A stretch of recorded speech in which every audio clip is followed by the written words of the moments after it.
अस्सलाम वालेकुम नाजरीन, आपको हमारी स्टोरी कैसी लग रही है कमेंट करके ज़रूर बताएं और लाइक शेयर एंड सब्सक्राइब कर दें और बेल आइकन के बटन को दबाना ना भूलें ताकि हमारी आने वाली हर वीडियो आप तक पहुंच सके। तो चलिए शुरू करते हैं आज की कहानी। हाथी और दर्जी की कहानी। एक दफ़ा का जिक्र है कि एक दर्जी अपनी दुकान में बैठा कपड़े सी रहा था कि अचानक से वहाँ एक हाथी का बच्चा आ गया और अचानक ऊंचा ऊंचा बोलने लगा। दर्जी ने इसको एक रोटी का टुकड़ा दिया। वो हाथी हमेशा दर्जी की दुकान पर आता था। एक दिन हाथी आया लेकिन दर्जी ने इसको रोटी की बजाय सुई चबो दी। हाथी भाग गया।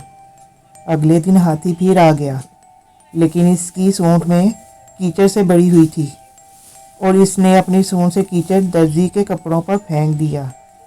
दर्जी के सारे कपड़े खराब हो गए। दर्जी सर पकड़कर रोने लग गया। इस कहानी से हमें सबक मिलता है कि जैसा करोगे वैसा बढ़ोगे।